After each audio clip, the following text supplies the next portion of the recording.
ಅಂತೀರಿ ಇಲ್ಲಿ ನಿಮ್ದು ಡ್ರೆಸ್ ಹರಿದೈತ್ ನೋಡ್ರಿ. ಡ್ರೆಸ್ ತೊಗೊಂಡ್ ಏನ್ ಮಾಡ್ತೀಯ ಬೋಸಡಿ? ನಿಮ್ಮ ಅಂಕಲ್ ದಿನ ರಾತ್ರಿ ಹಟ್ಟು ನನ್ ತುಲ್ಲೆ ಹರು 12 ಮಾಡ್ಯಾನ. ಅಂಟಿ ಅಲ್ಲಿ ಅಂಕಲ್ ಕೈಲಿ ತುಲ್ಲರೆ ಹರ್ಸುಳ ಅಂಟಿ ಇದೀನಿ. ಅಂಟಿರಿ ಮನ್ಯಾಗ ಅದಿರೇನ್ರಿ? ಹಾ ಯಾರು?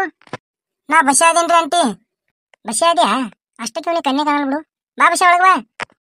ಅಂಟಿ ಸ್ವೀಟ್ ತಗೋರಿ. ಯಾ ಖುಷಿಗೆ ಹೋ ಬಸ ಇದು ಸ್ವೀಟ? ಅಂಟಿರಿ ನನ್ನ ಕಣ್ಣು ಕಾಣತ್ತವ್ರಿ. ಮಮ್ಮಿ ಪಪ್ಪ ದಿನ ರಾತ್ರಿ ನಾ ಮಕ್ಕಳಿಂದ ನೀ ಇಬ್ರು ದೋಸೆ ತರಿಸ್ತಿರ್ತಿರಿಲ್ಲ? ಇಲ್ಲೋ ಬಸೆ ಹಂಗೇನೋ ನಾವು ತಂದು ತಿಂದಿಲ್ಲ. ಹಂಗಂದ್ರ ದಿನ ಮುಂಜಾನೆ ಹಾಸಿಯಾಗ ಬಿಳಿ ಚಟ್ನಿ ಎಲ್ಲಿದ್ ಬರ್ತೈತಿ ಮಗ? ಅಲ್ಲಿ ಹಾದ್ರಗಿತಿ ಮಗನಿ. ಏ ಬಸವಣ್ಣ ಹುಟ್ಟ ಹಬ್ಬದ ಹಾರ್ದಿಕ ಶುಭಾಶಯಗಳಣ್ಣ. ಏ ಥ್ಯಾಂಕ್ ಯು ಅಣ್ಣ, ಥ್ಯಾಂಕ್ ಯು ಸೋ ಮಚ್ ಅಣ್ಣ. ನೀ ಗ್ಯಾರಂಟಿ 100 ವರ್ಷ ಬದುಕ್ತು ಅಣ್ಣ. ಏ ಅಣ್ಣ ಇವತ್ತೊಂದ್ ಸ್ವಲ್ಪ ಪಾರ್ಟಿ ಕೊಡೋದಾಗಲ್ಲೋ? ಹಂಗಿತ್ತ ಸಂಜೆ 6 ಗಂಟೆಗೆ ಸೈತ್ ನೋಡಿ ರಂಡಿ ಮಗನ.